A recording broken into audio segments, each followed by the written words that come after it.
What's up, man? It's Blueprint Sessions, another episode. We just got back from last week with Dr. Waldo. Yeah, I actually saw that. I saw DLC. that post. Hey, man. I don't think I want to actually listen to that one.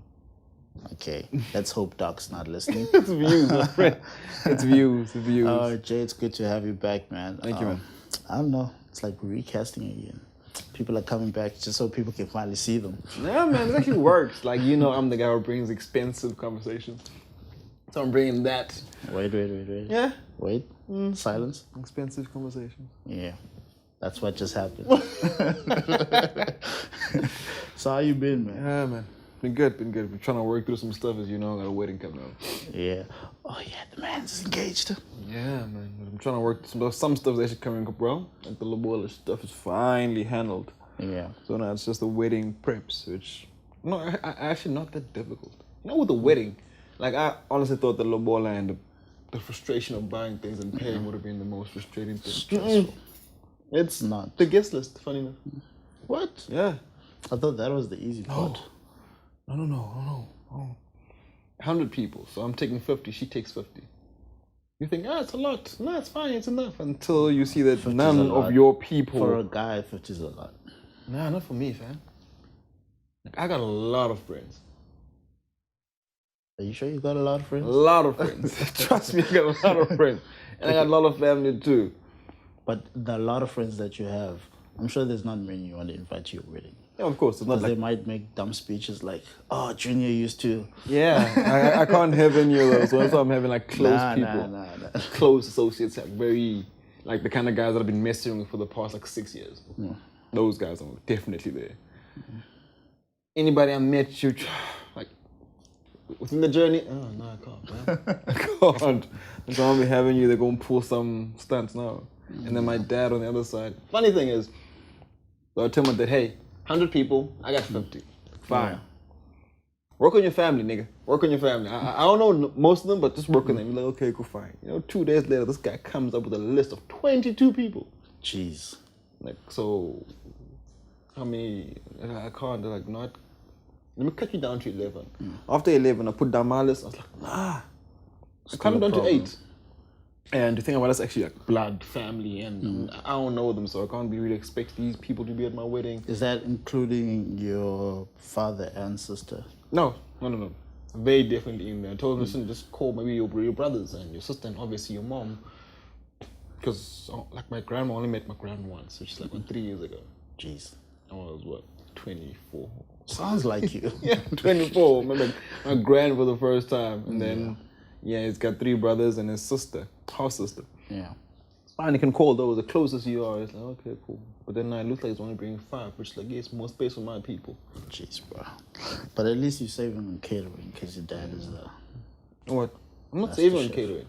He's not doing the catering. The venue that we actually have there is, they want to do it themselves for the standard of the place. They don't want somebody coming in and then cooking, and everyone's like, ugh, can you be mad? And how does his dad feel about that? I told him, he's very sensitive. I told him, about like, that yo, situation. dude, the place that we booked, it's expensive for a reason. Or like, well, the image, and these guys don't want anybody outside caterers.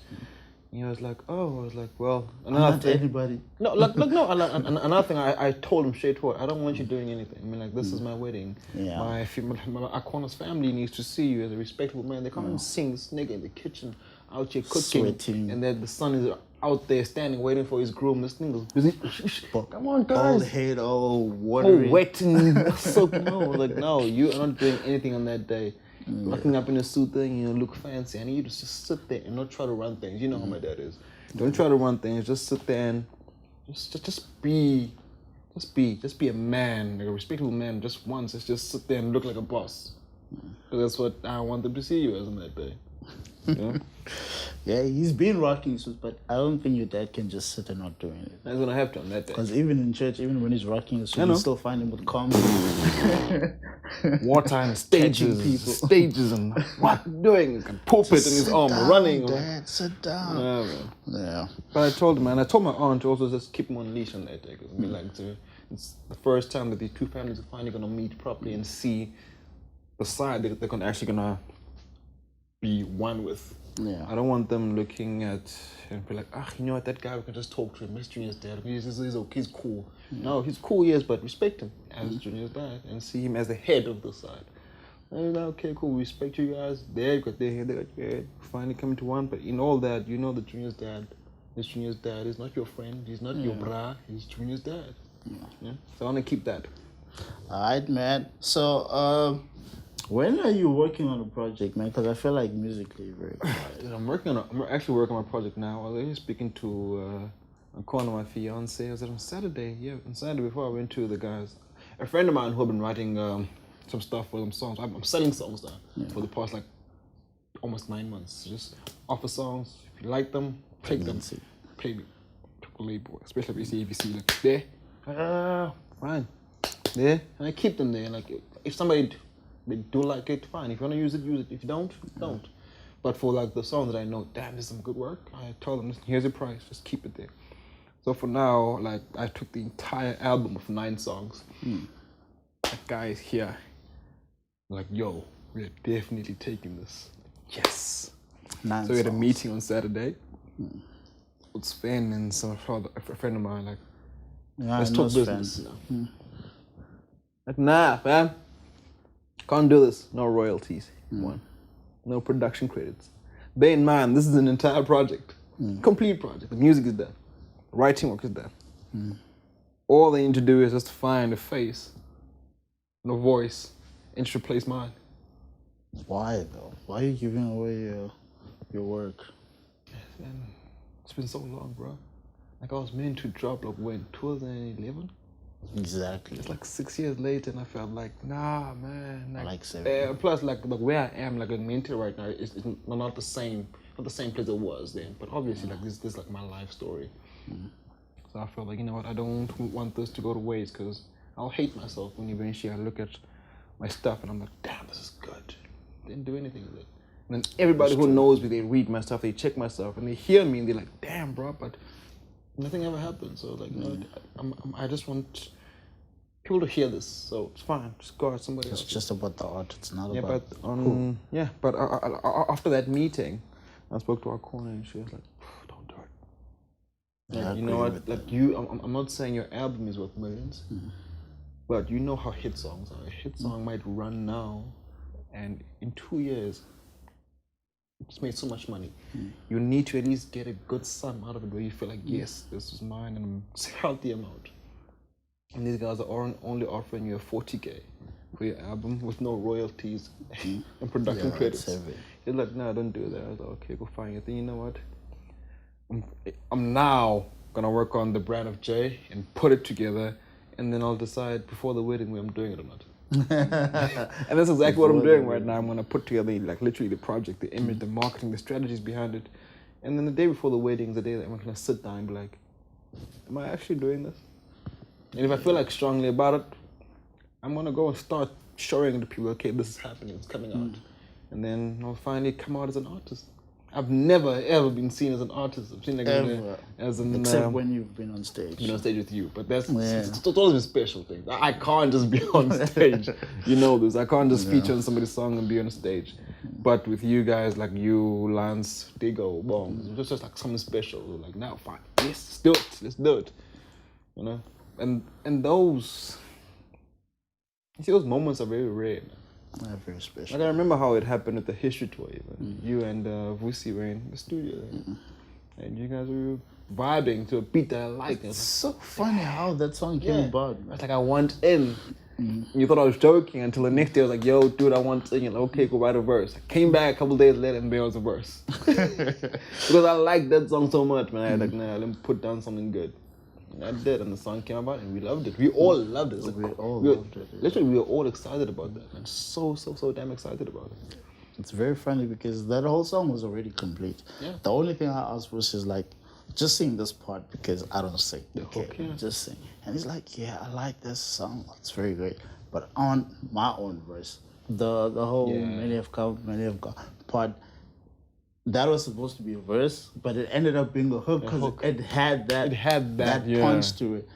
And then you heard it, then you were like, I also want a verse. I was like, even the way the whole song played out, I cut all my parts out, and I only had like an 8-bar. Like 8-bar verse. I'm like, I don't like this. But it was still great, even the turnout project, even the whole performance, everything was just amazing, man. And unfortunately, we even still did the opening for Dan Wade. For that guy, I don't remember his name, but yeah. Yeah, we killed the whole show. Nobody wanted to hear no one else afterwards. That's the worst thing you can do. Just find like the best performers around and then have show. them to open up for you. And one, not a lot of people know you in this area too. And two, the guys opening for you are fire. Exactly. So you gotta be nervous. And he came out nervous and he looked nervous, he sounded nervous. The whole show was nervous. Yeah. That was it. It was good, man. We had to actually support other people performing after us, just for the sake of, this is weird. The opening act had to go stand up like, hey guys, we see you. That was bad, man. See, like, for me, this thing with music, I love music to that point that if it's not something special and genuine, I don't want to do it. Exactly. I cannot waste my pen. I cannot waste my mind on, hey man, I got a nice beat here, I got this nice flow and it's fine, let's do it. Oh, bro, to me, it needs to catch me. And very few songs catch me. Very few songs catch me, and very few producers I'm willing to ever work with. I need somebody who understands that music is more than just sound. Like, it's emotions, it's psychological. And I've got a few guys, like, what's Sven? Sven is amazing. Yeah. Towers is one of the few producers people undermine. Towers understands that this music thing is psychological. Even in composing his beats, he understands it. The frequency you need to hit to catch a certain emotion. Whether it's sad, he knows how to hit. He knows happy, he knows a dark song. He just knows it. And plus, sound, like, that guy Towers will create a sound for you. He's not the kind of producer, I'll make a beat for you and give it to you, and you're gonna sound good, I get the credit. This guy will literally design your entire sound. Now I work with those kind of guys. That's the kind of guys that actually inspire me. Like, shucks, I think I really should put up my project. But I think you should, man. I think you should. I believe so too. Funny thing is, my fiance's been going on about your music, and I'm like, that's good. I'm an engineer. Your wife is actually gonna be on your case. I'm actually an engineer right now, and I'm okay with finally one day growing big and having an office where I run somebody else's career. And her thing is like, man, you're gonna be depressed if you don't. Yeah. Like, damn, woman. Because I know once you're married, she'll be like, babe, get out of bed. Yeah. Time to work on your music. Which is good. Like, she's literally like my strongest part. Like, she's the strength in that woman. She's my backbone, I could say. And I'm not even ashamed to say it. That this one is literally my strength. Shouldn't be ashamed. She's my strength. Like, the fact that you put a ring on it means that she actually is doing her part. You understand how amazing this woman is. Yeah. Yeah, I don't need to understand it. You're the only one to understand. Anyway, man, that's not the topic for today. I doubt this was the topic for today, but at all. Yeah. At all. You watched the Neo Breakfast Club interview, right? What did you think? An hour ago, I thought Neo's a genius. And I mean, like, we all know Neo, but one of the greatest songwriters. The funny thing is, I was actually like listening to him, and I was like, you know what? I actually that same thing in my mind. That what happened to Neo? I was like, damn, man, it's only been 3 years since the guy's been gone. He's like, man, he went on Twitter, and then he saw like a post that somebody was like, what happened to Neo? He was like, whoa, I've only been gone for 3 years. 3 years, and you guys have forgotten me. And then he went on. This is where I realized the guy's grown. One, he's married, and he just had a second kid. But I was actually surprised that he's married. Yeah, he's married, and he was I don't remember the question from this guy Charlemagne, but it went on about the superstars and the ratings, how far you are. He said Beyonce and the Jay-Z's and the Kanye West and the J. Cole's quality-wise and content-wise, they're on the sphere, and then there's like sphere lower than where you find everybody people else. Just existing. Tigers, Chris Browns, Chris Gada, all these people. First of all, Chris Brown should be way Yeah. But then because of who he is and he's still a child, they consider him to still be here. But we all know Chris Brown's work is right there with Beyonce. And he was like, there's other guys here, which is literally everybody else. And I believe a lot of them shouldn't be there. And they asked him, where do you think you are? He's like, man, that's a question for my fans because I honestly don't know. And then he went to the point that there's some people in the world who say Beyonce and him can never be like this. And he was like, but my friend, before me, this was a woman who was beautiful and could sing, until I wrote her first smash hit. By smash hit, her first smash which made her Beyonce. I wrote that, and 4 others after that. And people don't believe And that. you still don't say Neo and Beyonce. I wrote the song that you guys first loved her with, To the Left, To the Left. I'm the one who gave her first Grammy for that. And you still can't put me And they still next can't to her. recognize him for it. I'm here, I write songs for other artists. I make my own sound, of course, but then my image will never be a Beyonce because of certain reasons. But my pen game nice. Yeah, he's Unquestionably, yeah, my pen game nice. Even Beyonce. Rihanna's Take Up. You wrote that. People don't know. Yeah, Man. look at that. But do you think, like the relevant people in terms of music don't earn enough credit? Like your songwriters, producers have gotten their respect because they're in people's faces now for some odd That's reason. all it is, though. That's all it is for like a person who composes, a producer. A producer is not necessarily a person who composes a beat and sends it to you. Producer That can person design puts it literally the together. entire song, the structure of the song. He puts it together, he gives you the vision for the song. Yeah. And then you just go and write accordingly to that thing. And then you pop off and you get a Grammy, you get nominations for this. My friend, you didn't have the vision for the song. Somebody gave it to you. You put your words in there and he still helped you structure those words. How about the people who get the most be the producers? Because literally the vision is what they have. But they do get the most, actually. Did we get the most? Or what? Dre has more Remuneration? money than MK. Oh yeah, whoa. Dre has more money than MK. No, but then we all understand the reasons why. Because he was Dre before there was Way Eminem. before M, yeah. So of course, like the brand Dre, if you want to work with the Dre, you pay this much.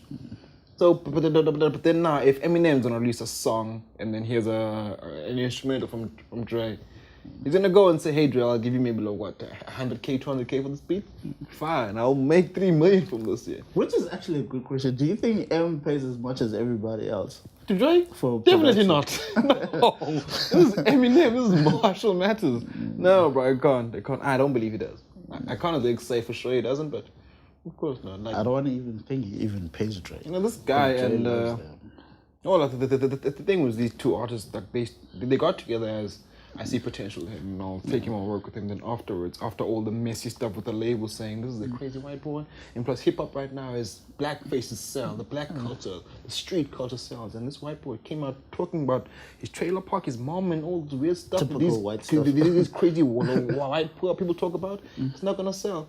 Funny, you know? And he It's outsold sold everybody. more than anything. It's outsold more than anything. And so I was like, you know what? Screw the label. We work, right? Yeah. Fine, let's do this. They started doing it, so it became closer. And now they're more like, man, family. this guy, I don't even have to go and call Dre anymore. Yeah. I'll pop into his house. His kids know me. His wife knows me. We hella cool. I feel like they're friends more than anything. That's the kind of relationship I want with someone that I work with, someone that I call my producer. Yeah. I should be able to go to your house any day, man, and not feel Some type of way that I not need to go email book. you like, can I book a studio Studio session? time, Yeah, sure. that's so awkward. Man, like this thing with the music, man, it's got a lot of emotion in it. But you need a person who you can, you know, I just wake up at 3 a.m. and you feel some type of way. Yeah. Just give me a call like, yo, dude, are you awake? He was like, yeah, I'm in studio, so I'm pulling through. Instead of, nah, bro, working some stuff, yeah, let's book an appointment for tomorrow. Because at that time, you wake up feeling some type of way and you got these ideas. And trust me, I know this from experience. As soon as you sleep, wake up, all those words are gone. I've written so many verses in my sleep where I'm like, I should wake up. I don't. I wake up in the morning and I'm Yeah, I know how that feels. I'm frustrated because it is amazing. Like I feel All like that these one verse ideas. that I wrote in my sleep Yeah. that I was singing along to, I wake up, I'm like, this is doper than all of my stuff that I've written yet. But because I didn't respect the art enough to actually just wake up and write this down as an idea, it's gone. Yeah. No, Uncle Greg, right? He once said, whenever you sleep, you should sleep with the pad and the pen next to you. Yeah, I understand. Good man, idea. man. I understand that because do you know how many ideas we get in our sleep? Music is a curse, my friend. It's a blessing and a curse. I finally understand why people refer to it as a gift and a curse, because when you do decide to pursue it,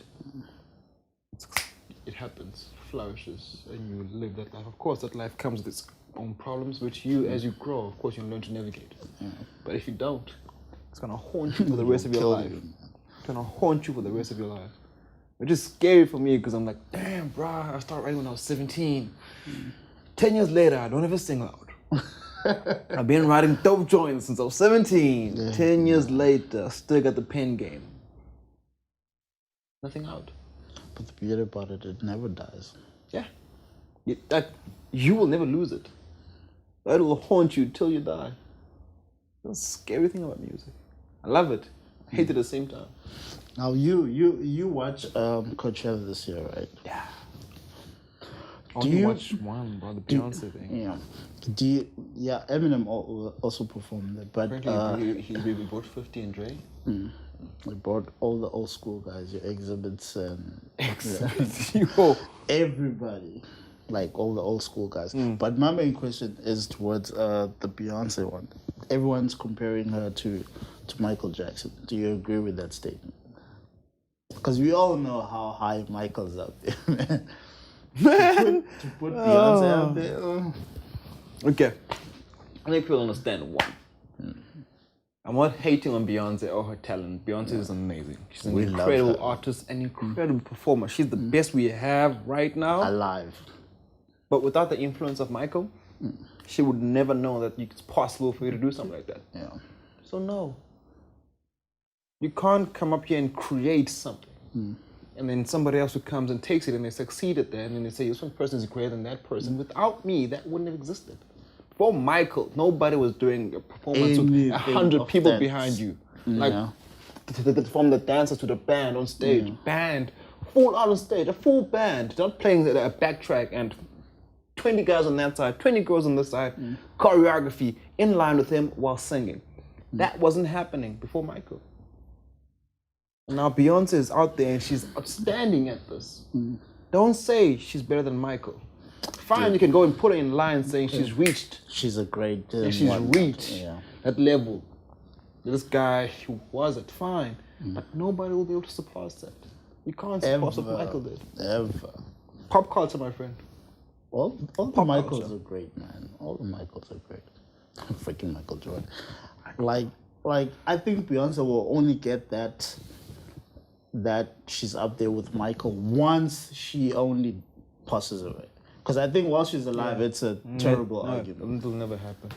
Like, this woman is amazing, especially for for women, because bear in mind, Michael Jackson had a sister who could dance better than he could. But she never got that. No, like I feel like she never even she went out and tried to be that. I think after like she saw her brother, she was like, I don't really want that kind of trouble. Yeah. Like, because I know there are like some forces who run the entertainment industry. After you reach a certain, like, so like, no, I'll play here. I'm content with this. I don't need money. I got family that I'm happy with. I'm married. I love performing. Let me carry on doing this, enjoying it. And that's what she did. And now she's more like, I'm acting, I'm writing a book. Eventually I'll stop. She'll stop at her own time, which I feel like now is like it's perfect time for her to stop. Yeah. Like, I think once she started acting, she should have stopped doing music. I've sold records more than a lot of these artists that are out here. I don't need to prove myself to anybody. I'm Janet Jackson. I'll stop now and they'll start talking about me and trying to have interviews and some documentaries about me. It's fine. I don't need to go and compete with anybody. Exactly. Which is why I still disagree with R. Kelly still wanting to do music right now. Like, dude, you're ruining your own legacy. Because that guy is great, but what he's doing now, especially with all these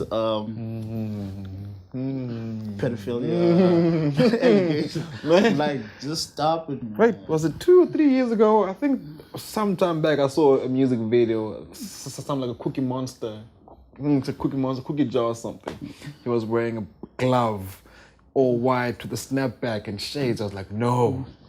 This is the same guy that says, you saved me. No. Bro, I Believe I Can Fly was a smash. The world's greatest. How many years ago? Years ago. More than 10, bro. 10, 15 years ago. That song was a smash. Everybody in the world loved that song.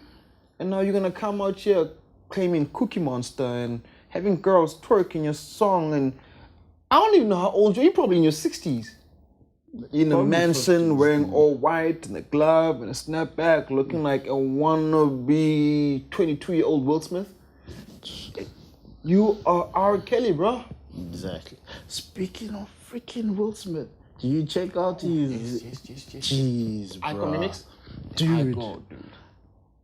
A dude can Facts. rap, man. Facts. That's also one thing I liked about that. It's all facts. It's not like he's just trying to claim it. It's all facts. Literally all facts. It actually made sense.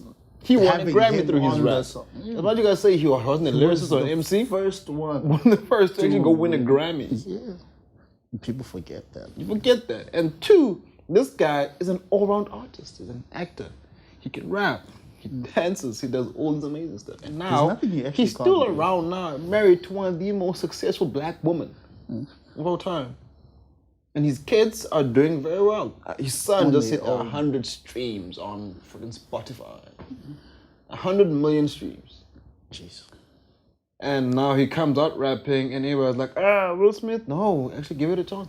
Actually, just listen. Jeez, bro. Because Those were bars, man. dude, like, I'd rather listen to Will than to listen to, a lot of guys are gonna hate me for this, Post Malone. I can't. Yeah, I can't listen to Post Malone. I can't. Everyone's hyped up about the new sound and the new image. I can't do that. I just can't. I can't be too much. I can't try being weird. I really can't try being weird. I just can't do it. I think being weird should be a natural thing. You shouldn't pursue it. If you want to try and dress for, like, in a way to make people talk, that's doing too much. That's doing way too much. But do you agree with what Neo said in terms of R&B still being alive? Because we all know the R&B we grew up on. It's changed, man. Like everything else evolves. But there are some guys, some very talented guys, who are still out here. Eric Bellinger is one of the R&B guys who are still trying to do R&B, but still with the swag wise. Because he's like a young oak. He's had some songs for Ashley, also for Chris. He's talented, but R&B, it's not the same now. Yeah. It can't, because everything is just hip hop. Yeah, because they cross. Their biggest issue is because they work too much with hip hop. Yeah. Now to the point that people don't even know the difference between the two. Asha, who sings amazingly, he's been featured on so many rap songs. You got R&B singers doing rap. And then you got rappers doing R&B. Drake. Yeah. Drake is, how can I put this? I don't want to go and hate on Drake, but I need people to understand that. Drake is, how can I put this? He's the oil in hip-hop. Hip-hop was this pure, beautiful, healthy thing. And this guy just came and just a drop. And I'm not saying he literally killed everything. He didn't kill everything. He just changed it a lot. And it became cool, because he appealed to the ladies, which hip-hop was more like the guys, because ladies didn't understand. And he took this thing and he made it appeal to ladies.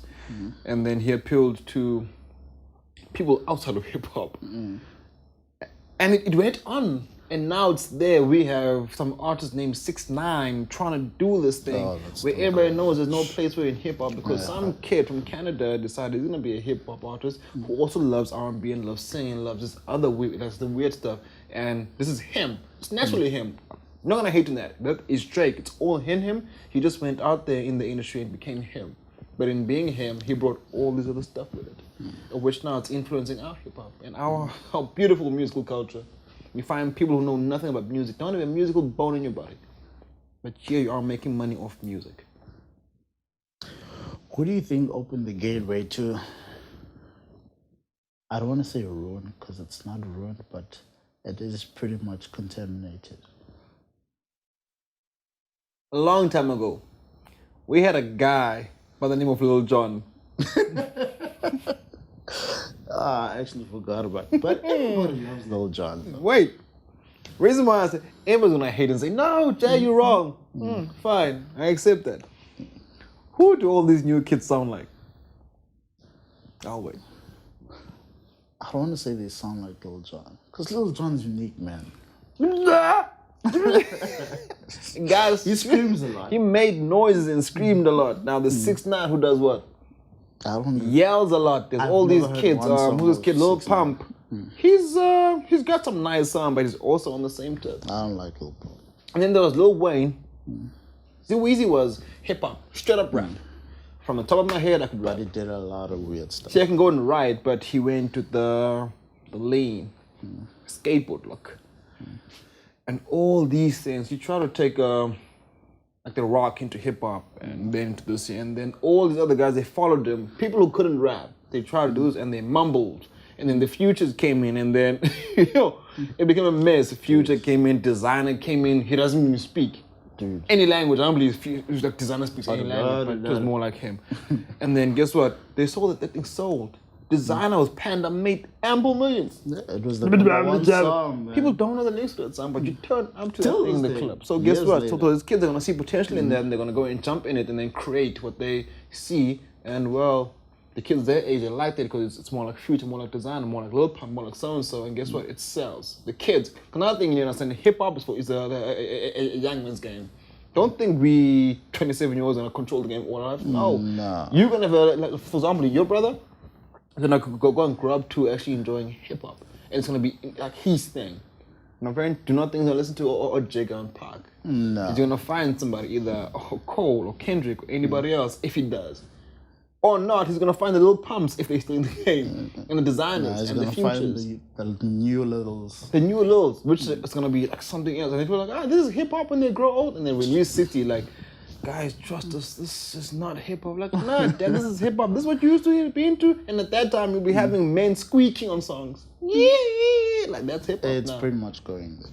You know what I'm saying? So I feel like those guys are the guys actually. Who had a hand in ruining it? I won't say they single-handedly ruined it, they had a hand in it. Yeah, I agree. Another thing that ruined it is it's a media game. The media game just killed everything because it stopped from being how talented you are to being how many followers do you have? You have an influence, right? Yeah. Yeah, so if we had to put you in the club, how many people would come through? In a small club, that's 400 people? Damn, it's a lot of money. I'm gonna sign you, put you on radio, put you in the posters and adverts, meaning you all up in their face. Eventually, you're gonna go and buy into this thing because it's irritating you. It's in your face. So eventually, like, oh, cool. I'm a Soulja Band fan, Soulja Boy fan, whatever his name is.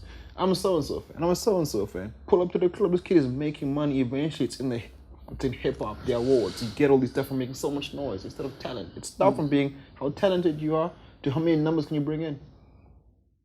Because basically, right now, to make it, it's all about how many people do you have on your Instagram, your Twitter. Oh, you have a lot of followers. Come. How much can you sell? We don't care of how this terrible. Thing Yeah. How much of it can you sell? And the more if you can go out and sell, all we do as a label, we'll take it, produce this in mass scale, and then we wait for your people to come take it. And then after that, we take our cut.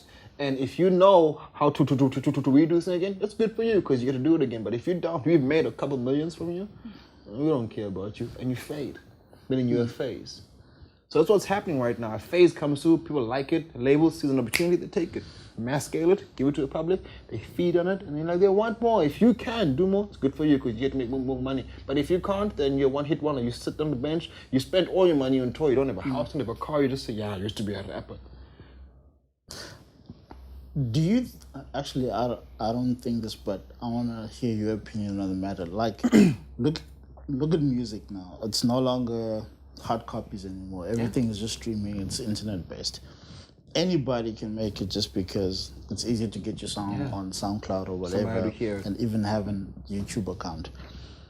I think labels, well, the music industry, just adapted to what was going on because at the end of the day, people were doing everything themselves. Because these kids just do everything in their bedroom and they blow up, and then the labels just say, yeah, we'll give you an advance, and obviously the kids get excited. Jimmy Iovine was one of the guys who tried to somehow bring the war on this thing, this new age crap, if I may use the word. He tried, and he lost it after trying for a very long time. He fought a good fight. He met up with Apple. Try the streaming thing. Everyone was like, what? Streaming? There's still this thing online. But eventually, now everybody wants to have an iPhone. So if you're ever going to have an iPhone, you're never going to have a song. If you're going to go say online, just download, you have to stream. Or have an iTunes. So eventually, now, you're starting to win that war. Slightly. Because there's going to be an era where literally everybody's going to have an iPhone. Where literally, so all you're going to do is streaming. You see, right now it's happening. Streaming is a thing. But he saw it like years ago. And he saw that, shucks, hard copies are going out. It means we as labels are losing music. And plus, if this guy is making his own music, he wants music to be out there. So we need to go and put it out online. As soon as it's online, these kids are going to go and steal it for free. So we need to try and do something. He tried with the streaming thing, and it's actually going to work now in the long run for him. But another thing with the industry is, what the hell was I going to say again? The industry is it's a vulture, man. Vulture. It's a vulture. If you are here and you're running with this now, let's jump on the bandwagon. Let's run with you and make as much as we can. Leech off you. But the minute you fail, we want no association with you. Yeah, that is true.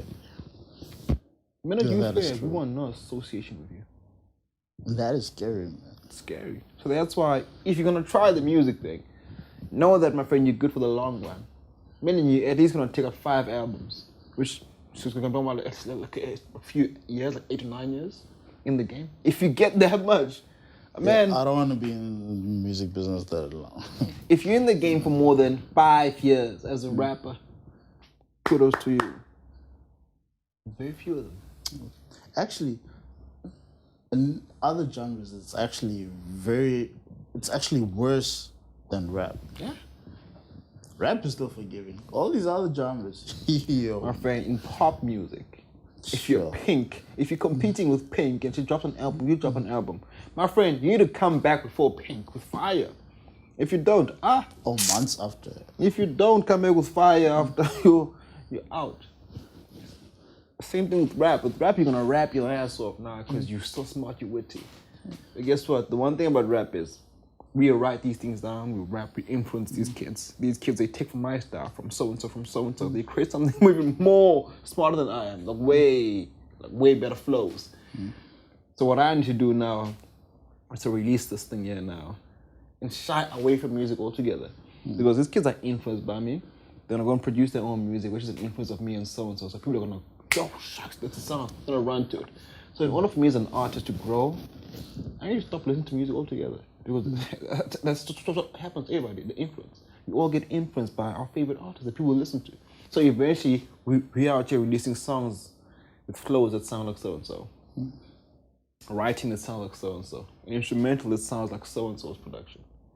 So stop listening to music. I believe if you want to last in the rap game, pay no mind to the music game. Do your music. Yes, have pride in it. As soon as you release it, turn your back and try something else. Let's write more music. Write more music, sit in studio. Radio will ruin your music career. YouTube will ruin your music career. Release your music. Why are you gonna go and listen to somebody else who's competing? You gotta like it first before anybody else. Exactly. So why are you gonna go and listen to the guy you're competing with? Exactly. So you can find a new flow that, oh damn, it's a nice flow. Meaning it's in you already. So now when you're writing, you have no idea that you're writing according to that guy's influence. So all you're doing is you copycat, basically. Copycat was influence. But if you stop listening to music completely, you do not know what's new, what's fresh.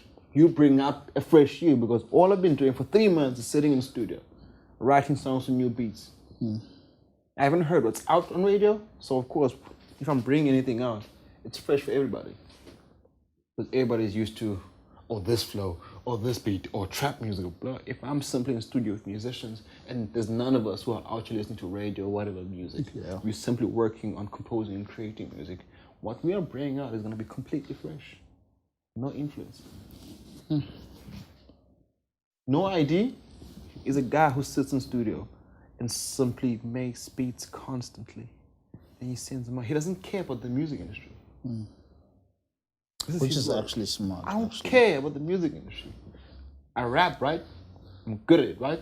I compose beats, right? So I'm gonna write songs. I'm gonna compose. I'm done with this one, next one.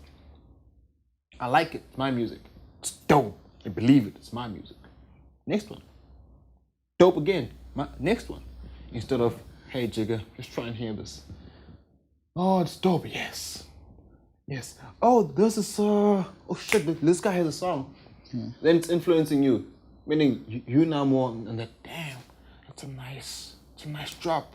It's a nice cut. Now you want to go and try that now. You've been making original music for 3 months because you haven't heard anything. And then now, because somebody introduced a new sound to you, you start, oh, I'm shaking now. You're scared. Yeah. It's bad, man. That's why I hate the music industry, man. That's why I don't actually want to enter it, but I feel like, no, if I don't at least once and see if I can go and carve my own place in it, I'll be depressed for life. I can't be that kind of father or husband. So that's why I'm actually going to go and put together this project and then decide the day before my wedding, because the day of my wedding, the day I decide who I want to be for the rest of my life. Like on that day, I'm going to decide who I want to be for the rest of my life. That is an interesting theory. Yeah, man. What about movies? Movies. The last interesting movie I actually watched was... You won't believe it. Deadpool? No, I actually haven't seen Deadpool 2. I haven't seen it either. Oh, what? You're going to come and ask me about it. The last movie... I wanted to go. The last movie I actually watched that was interesting was the one that you really didn't like. Black Panther. First of all, I did not say that I did not like the movie. You're a hater, bro. I don't hate the movie. I just think that it didn't live up to its hype. It wasn't supposed to. First of all, that's what I tried to tell people. I was like, y'all gonna ruin this movie because you're raising the expectations way too high. It wasn't supposed to live up to its hype, that's what I'm saying. But it ended up it ended up being hyped up. Not being too good because the hype was way too high, man. Okay, let me try and explain from my perspective as to why that was happening. The kind of people that I have around me is why and how they were doing it. It was excitement. I get that. For an African superhero. Because in every movie, all you see about Africa is kids starving with flies all over their face and some American model or somebody, celebrity, saying, let's help them, give them water. Yeah. We've seen the Stark families, we've seen the Avengers, we've seen Spider-Man, we've seen all these guys, and we're all like, yes! Even as Africans. But we've never thought about that. We've never actually had our own superhero. There's actually a lot of African superheroes. In our stories, it's just that in our they African don't stories. Yeah. bring them out. For example, us as Africans, we have our own stories. We can tell about the Zulu. I believe Shaka Zulu was a superhero. But then there's nobody who wants to go and tell about the guy who was living in Africa and then some people from overseas came through and this guy that tried to fight against him and he won 8 wars against him. An African soldier won 8 wars against this guys who was trying to take over his land. Of course, nobody wants to hear that, but then we, as this nation of Zulus, we're like, yeah, man, we got a superhero. I don't know about you guys. But in history, everybody knows this history. But why someone doesn't make a movie out of it, I still don't think understand. Anybody wants to hear that these guys actually came to Africa with their weapons and they struggled and they struggled with a simple spear and a shield. And a shield. You came in with your weapons and your army, and this guy just took 40 of his men and was just blocking and stabbing you the whole time. And he won 8 wars against you. Nobody wants to hear that story. We want to tell it, but nobody wants to hear it. That's all it was, my friend. The pride of Africa. People are just proud that finally you're going to find, plus the language.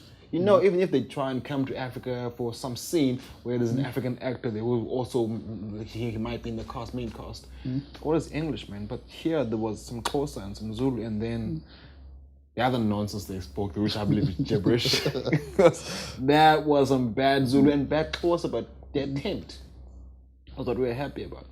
Yeah, it was African terrible. pride. They shouldn't have even... And then plus the attires they wore, the blankets, the suit, they represented us. Exactly, that was more like Africa. And if you see any of us out here rocking these here, don't look at us like, damn, dog, it's hot. Understand that, hey, I can do some magic with this blanket. Not really, but it's culture, man. It's tradition.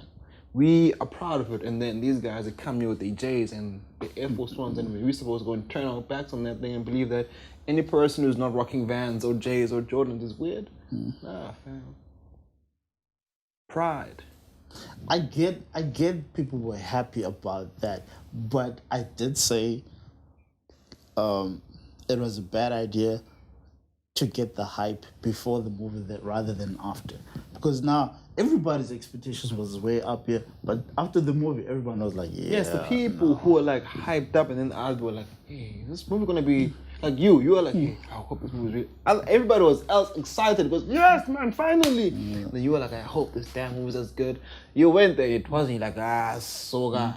Exactly. Our main because thing. I knew what was gonna happen in the first place. Everybody said the same thing. True. They're like, yeah, we were a little too excited. True. Our main thing was the pride. That's all we had. Honestly, that's one thing I was having, the pride, African pride. I wasn't expecting a movie that's gonna go and say Spider-Man and Avengers and look cooler than the first Avengers that I've seen. I wasn't expecting that. But I was like, just pride, man. I want to see how they're gonna make Africa look. Man, they made it look damn beautiful, bro. Wakanda made Africa look like a gem, bro. The issue is they didn't spend enough time in Wakanda. Yeah, they did it. That was the main issue. Of course, it was Japan, it was America, it was New York, it was London, and then back to Wakanda. They should have made it specifically in Wakanda. Yeah, but how much can you do in Africa? Especially in lot. Wakanda. No, especially in Wakanda, but it's one country. But the issue is they didn't show enough of Wakanda. Because they only showed pretty much the same scenes. Why? Because the initial thing of Wakanda is we're trying to hide this from the world. We are trying to hide this nation from the world. Because if you're going to go and fly over us, you see a bush. You're like, nah, this is not a country, let's leave. That's what we want to keep that and preserve that. Because if they do, then they find out about our vibranium and the way we live, and they look at us like, what is happening here? Then they try and come and bring their own ideas and steal the technology, and then all of a sudden, America has discovered this, when you got that from an African country, my friend. You know what I'm saying? There's one thing if you understand, of one, Tanzania. Can you believe it or not, that 1 + 1 = 2 came from there? Really? Like mathematics. The first school was in Africa, mathematics school, with geniuses. It was in school. We'll never read that in history. Then came, you see all the stuff, so these people came here and take all these things and then they made them look like, yes, Japanese, Chinese created a zero. We made the numbers, Roman numerals became numbers, and then here's your mathematics. No, my friend, you come to Africa. You see structures that even now, there's people who can't go and make them stand. This is ancient stuff. Structure in Zimbabwe. There's a wall in Zimbabwe. Stones alone. There's no mud. There's no cement. It's indestructible, bro. It's just stones put together. They can't figure out how they put that together.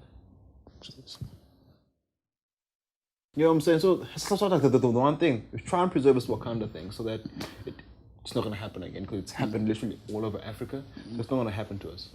So they hid that, and of course, these Americans did come and try and steal this thing, and they flew back to where? To London in America. So we need to go where? To London, America, to get our stuff, and as soon as we're there, we start fighting for it. So understandably, so of course you're going to see Wakanda, but less scenes of Wakanda. And you are going to see of America, Japan, and London. But then in the end of the movie, they said they're going to take Wakanda to the world to try and aid people. Do you think that was a smart thing for them to do? For the movie to sell, yeah. Because look at the idea behind the villain, because he's not really a villain. Yeah. He said Wakanda is an African country which has the best resources in the world. Now there's a lot of African people living suffering all over the world, yeah. Ghettos. Over 1 billion of black people. Why isn't Wakanda doing anything about it? Why did they leave? Why did you leave your country? Of course, then slavery came and made their stuff happen, but after all of that, you can go back, can't you? Yeah, but then why saying to the world rather than saying, let's help our people first? Because to me, that was mind-boggling. See, another thing with Wakanda, the one thing that they did not want is to fight and kill people. Because they understand now that, okay, listen, let's look at this. The world is as it is now, democracy. In each and every country, almost in every country. So there's blacks living in America, free. In Russia, free. In London, Africa. We want to go and help those people to survive properly. Meaning we're going to go and say, hey, king or queen of the UK, put a black person there. No, we can't do that. We can't do it, because then in order for that to happen, there has to be bloodshed. No, you're missing my point. What I meant was, first of all, Wakanda is a fictional place. Let's not speak. Yeah. No, it's the idea. It's the idea. But I'm just speaking in the idea of the movie. Why didn't they take the suffering people and actually take them to Wakanda? Yeah, it's another perspective. Because that's what they could have done. I think that would have gotten a better response. Influence, though. Nothing, because one, you're gonna go and take a person out of slavery, come bring them to a free nation where this is this. A person is gonna rock up here with their own mental ways of thinking and ideas, ideologies, and then guess what? There's people being influenced now in like a way that we are not used to. A person rocks up there is negative because I don't have this here and he has, I'll steal from him. I believe in Wakanda there's no theft because we all have. Now you're gonna rock up here and you can work and have this here, but you just don't want to because you know you can take it because where you come from is okay to steal. Plus really okay, but you can steal. So you wanna come and bring that here?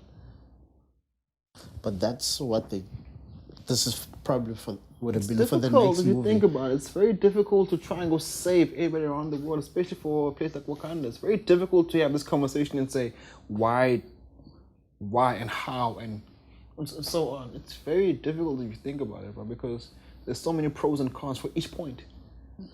From your perspective and from mine. Because one, who's this guy, the villain? Killmonger. He's actually like one of us. We all have a Killmonger in us. Yeah. But you know what? These crackers try all this. And we also have that, man, we don't need that anymore.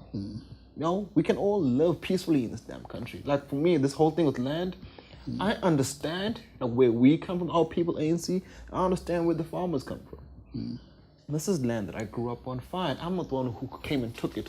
But of course, we've worked this land to the point where it's worth millions and millions. And we have some factories standing here. My friend, you're gonna come and want to take my land. Consider how much my factory makes a year. Exactly. And then plus that, how much my land costs now for you to go buy that and buy it for me. Fine, the guys from ANC saying, okay, we're considering that. So here's the money. The guy's like, take the money. Okay, what do I do with this money now? The jacks to do with us. We want the land, we're gonna reimburse you for it. And then they think, no, because then I'm gonna out here try and say, here's my land, then I have to go find a place to rent all my life. No, and then another thing for our people are like, yay, give the land. When they're giving you money, we want to be on that farm. Understandably so, people are angry because they're hungry, they're starving. Why? Because they don't have land anymore. Before anybody came to this country and did all that happened, everybody had a piece that they called their own. Whether it was flourishing or not, it was your own. It was flourishing. You know? And now I'm more like, hey, I'm living on the street. I'm around of a job because you guys rocked up with the idea that we have to work and have careers. Well, now I'm out here now because you killed my great-granddad, and my grandfather struggled, and my dad struggled because my granddad died on a young age. And now I'm out here and shooting as a bum. My friend, these guys want to give me land and train me how to be a farmer and finally just grow and be something and teach my kids. And finally he'll grow to be like a human, a well-off human. But then you standing in my way. So damn, dog.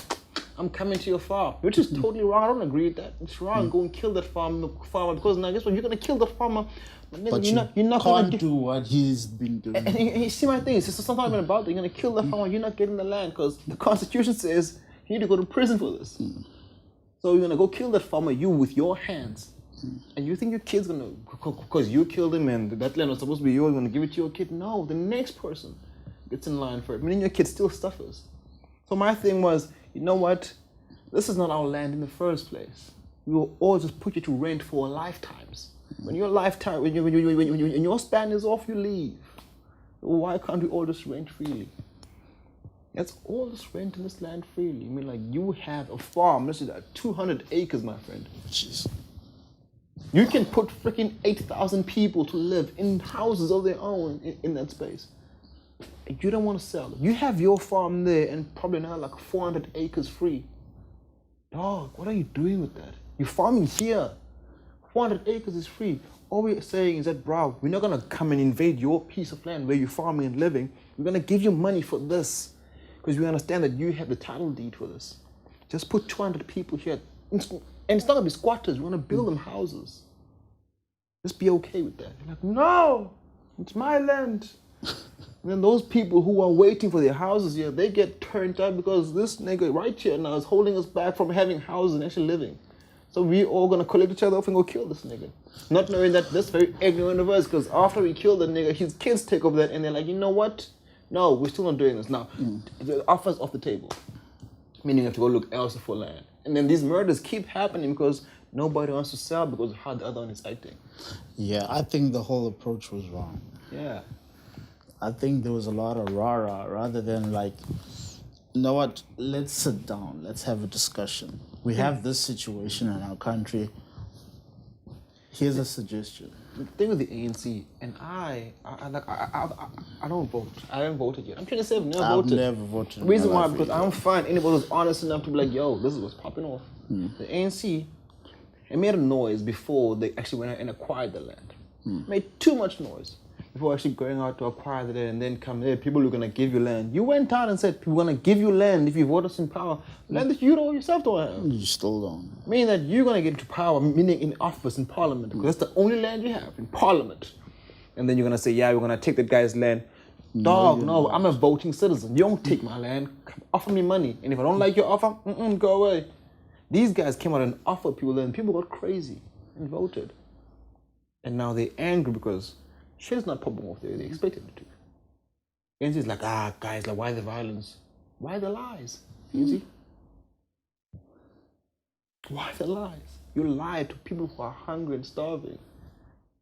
But actually, there's no politician that tells the truth, unfortunately. Hey, man, unfortunately, that's how it seems there right now. I'm not going to go and speak for every party, but I'll speak for the one that goes and represents us, which is ANC. Man, there's been too many lies, dog. And plus, how are we going to let one person steal $250 million from us? $250 million to build his home.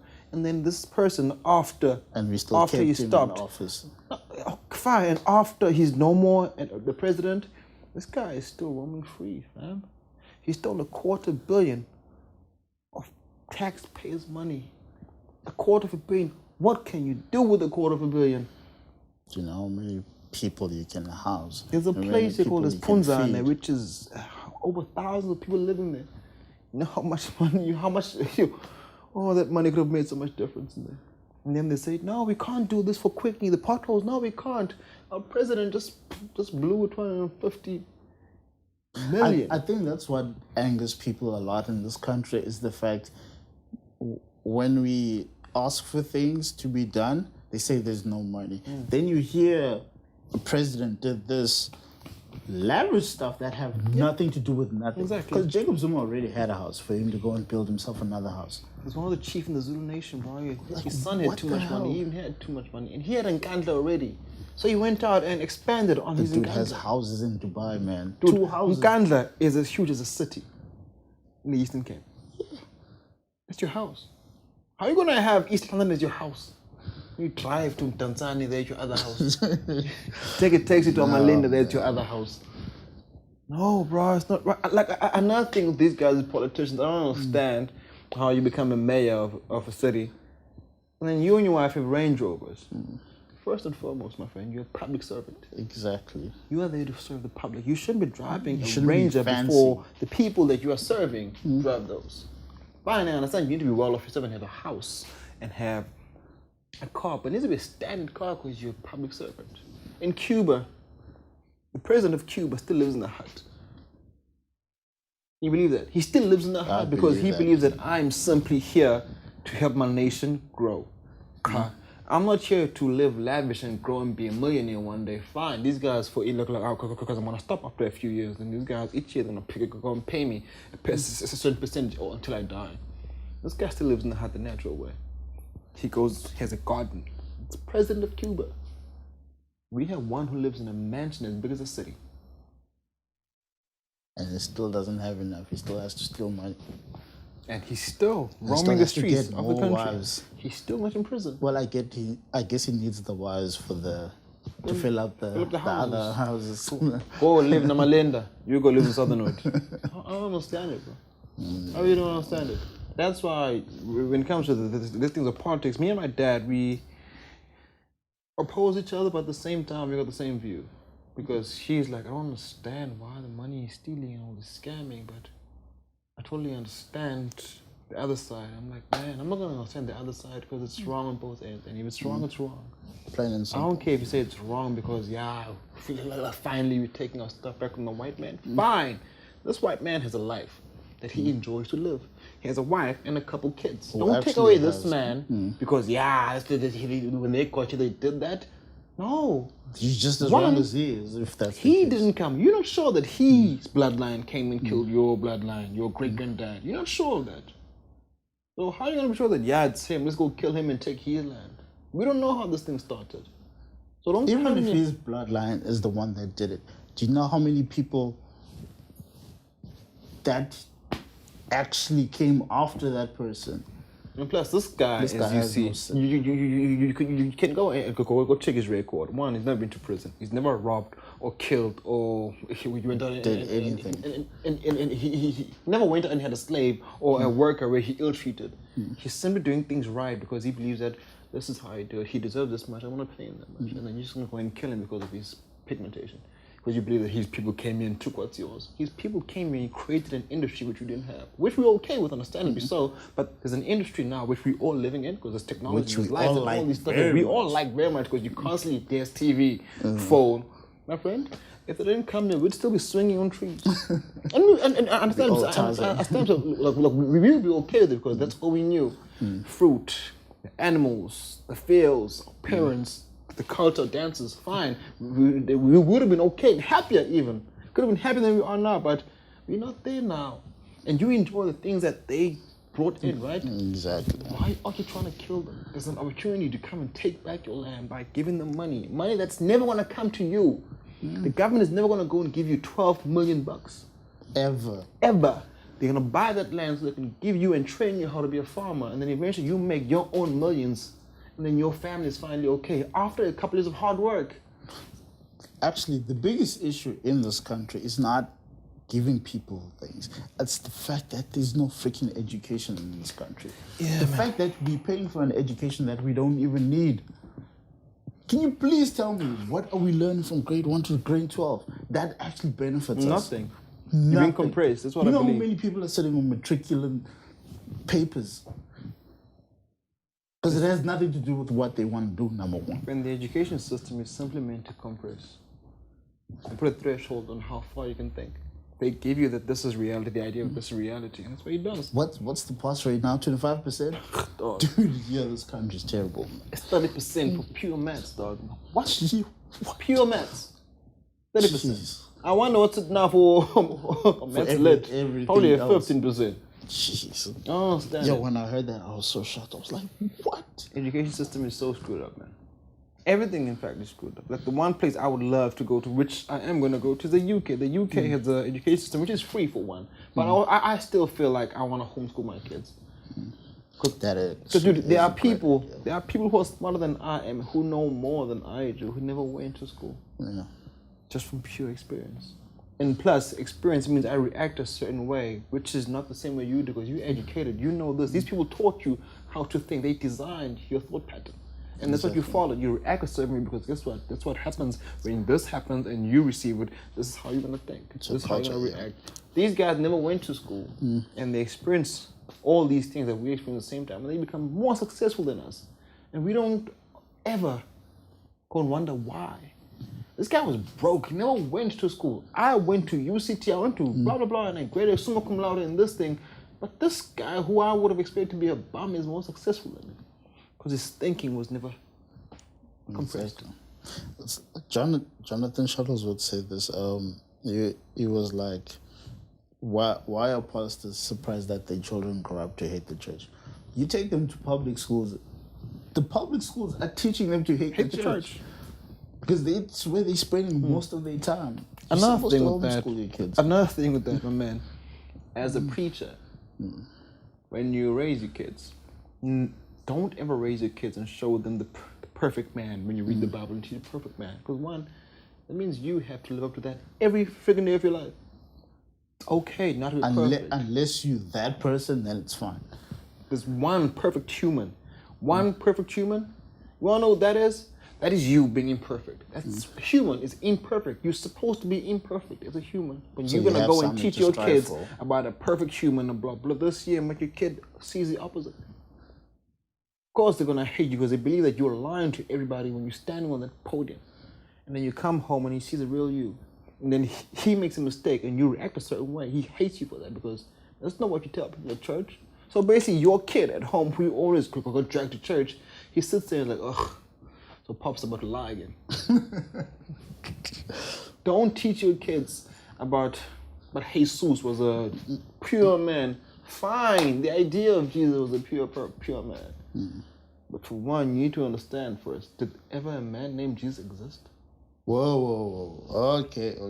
Another topic for another day. We're going off topic now. No. Topic for another day. But anyway, yeah, like that's my point. That you're not living up to be the person that you're teaching your kids about and everybody else, and saying you could be this person, you could prosper in this way, live your life this way. This is how you treat people. If your child makes a mistake, this is the way to do it. And then your child makes a boo-boo. Like for one, we kids, we grow. You find your kid who you thought was a smart, young, brilliant kid, you find him smoking in the backyard. You take out the shovel, like, what the hell are you doing, crazy kid? Kid like, what the hell, bro? This ain't what you've been teaching people all these years that I've been alive. So then you're gonna come and hit me with a shovel? When you say spare the rod, this is not the rod, nigga. You almost killed me with the shovel here. You're gonna grow up hating because all you did is give him an idea. Let's paint this beautiful picture. And he has the idea of the picture, but you'll never see it. How painful must that be? Randy, I'll give you the idea of a perfect world. Your perfect world, like your house, I'll give you the perfect picture with you. You'll fall in love with it. But eventually you have to snap back in and be like, damn, I'll never experience that. Gotta be painful, man. That's how it is. If you're a preacher, show your son that you're imperfect. Show your daughter that you're imperfect. You and mom argue now and again, it's okay. Because one, it's hard now for example, make an example, me having a girl, and we argue a certain way. She's like, you know what, damn, I'm sick of his bull, I'm out. Man, you really want to be, you really think one day you're going to meet somebody who's going to marry you and you're never going to have an argument? How are you going to grow if that doesn't happen? Wish. How are you ever going to grow? How are you going to learn more about yourself and that person if you're never going to argue? So now, all these girls say, he held my hand and said, baby, let's go home. Who does he think is holding? Whoa, woman. I didn't raise my hand at you, I held you. And I'm showing you that I am man in this relationship, and I'm saying it's best we go home. Understand that. By me holding you, I'm showing you it's my strength and I'm the man. Playing a position, let's go. You're like, he put his hands on me, girl. How? Did he smack you? No, he held my shoulders. Damn, who he think he is? Your husband? But then now it goes, I'm divorcing him because you held a woman. Like, dude, I have this line that I learned from Kanye West. He said, I never hit a bee, but I'll shake the shit out of you. Shake the hell out of you. He said, I believe that as a man, it's okay. When she wilds out and throws pots and curses out, just grab and shake a bit. Bring her back into the world, the real world. Santa's like, yo, you are a wife, you're a queen. I'm the king here. You're acting like some child in the street. Relax. Eventually they see, they feel, oh goodness, I can't move my shoulder, my arms. I'm scared. Okay, he's the man. I'll let go. Then now, if you do that nowadays, my friend, this girl will tell you, what? I can get my own. I can get my own. She knows the way to get her own is go and get you arrested and take your shit. Yeah, not very long. Hashtag man the trash. That's home. No. Don't even go there. Man, like I've had so many debates to a point where I feel like nobody understands the men are trash. Like these ladies are going on, men are trash. Understandably so, men are trash. We men make mistakes. We need to go and make mistakes to learn, one. And two, a lot of us don't know how to treat a woman.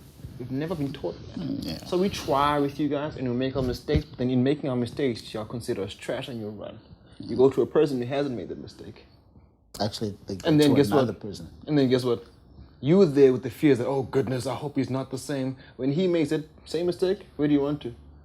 Another one who you think hasn't made the mistake. And he keeps on going on. Men are trash. We men, we know that we are trash. And I believe that we men, we need to go out and show that, listen, we know we're trash. We're trying to work it. We're working on it. We're trying to work on us as men. We're trying to go and reach out to our boys like, yo, guy, come on, let's change this. Another thing that will happen. Not a nigga in the club is going to smack his girl for acting out crazy. Are we going to stand there and go knock that nigga? Yes, it's exactly what you're going to do. You're going to go make that nigga angry, knock him, and then the next day he's meeting his girl up again. Guess what he's going to do? He's going to smack the shit out of her again. Instead of dog, let us as men in the club stop everything in the club. If any man raises his hand in the club and smacks a woman, DJ, kill the music. Guy, just close the door there.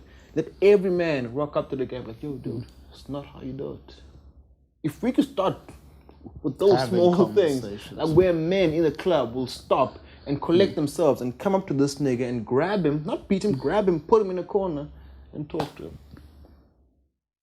That's when change start happening. Until that, we will remain trash. Like, we are all trash. I've made some mistakes. I've screwed over women.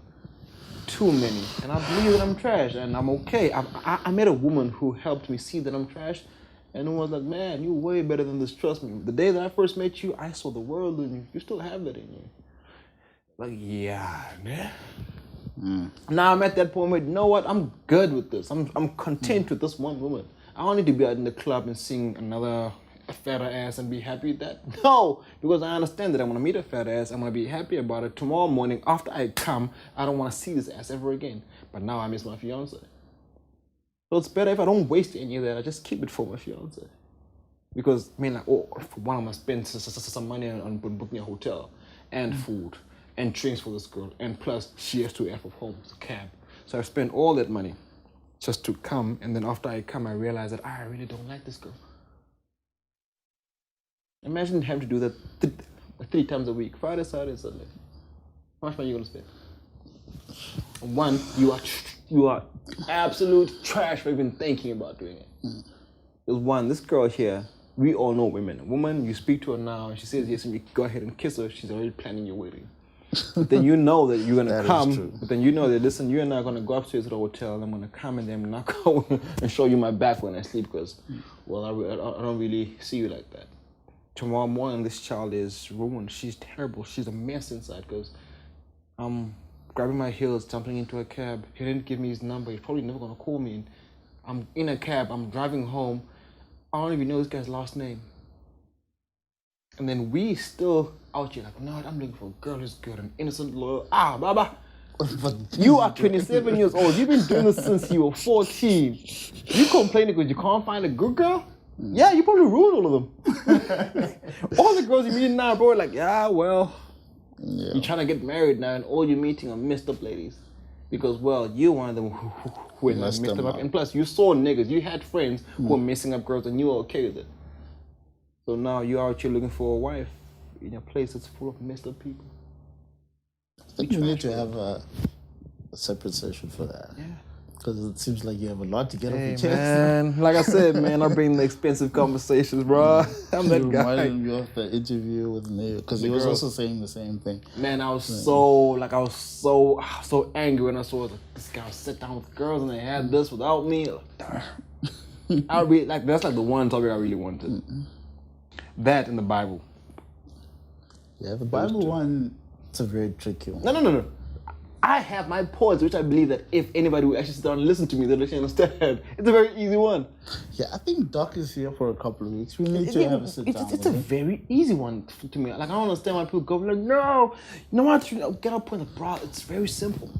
The issue is with having these discussions publicly is you can easily persuade someone else to believe what you believe because they still in the early phases of not having a strong faith.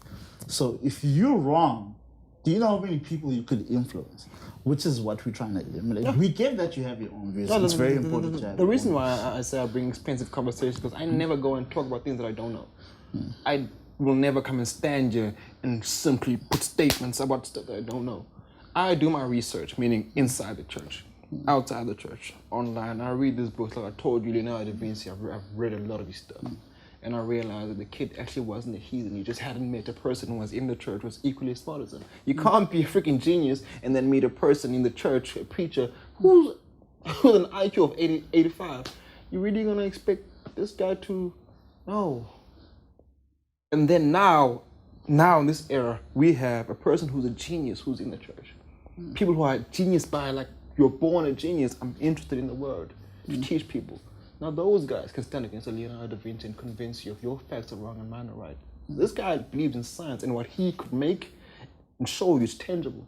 And they would go on and tell you about faith. Not many people know that you could make faith tangible. And that's all you need to do. He needed someone who was equally as smart as it is to show him that, yo, man. But then no, we didn't have those because we know us that God says this. Where's God? He's in heaven. Where's heaven? Somewhere in the sky. Oh, okay. My dad says this. Where's your dad? In the house. Where's your house be? You have a point. You're a douchebag. Man, but like, we need to have this conversation. I love God, my friend. I love God with all my heart. I believe in the higher power, dog. I really do. But there's just something which I added into this year which to me make no sense. And to me, my friend, the mere fact that God, for one, this book says all the ideas and the facts that all these things you have in your mind, right? Who planted them there? That's a very good It's Him, right? He placed them in you before you even born. I mean, He gave you the brain to question these things.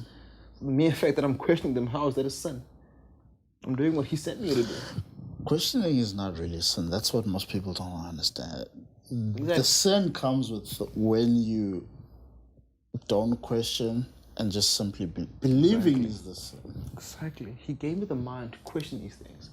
And I'm doing exactly that. So am I wrong or am I doing what He wants me to do? Meaning He knew that eventually the word that He sent out there will be duplicated somehow and be lukewarm. So now, because I'm going to be alive in this era, He knew this was happening. He saw it because one, He's God for one. And two, we are humans. This guy created us and we still feel like we are going to understand fully the guy who created us. Never. This guy, He gave us a brain. Which makes you think, does He actually have a brain? No. Meaning, he probably doesn't have a brain. He gave us a brain to think a certain way. And with our brain that He gave us, we think we're going to go and understand Him. No. I don't understand that. So like, God is this way. God is this. God is no, my friend. You don't know God. All He asked of you is to believe in Him. All He asked, that you believe that His power exists. Name of Jesus, name of Noah, whoever.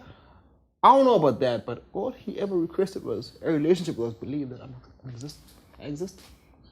Okay. Now, we're not going to argue about this now Let's because not do this it, will take forever. It's not difficult, you're going to lose. You're going to argue. No.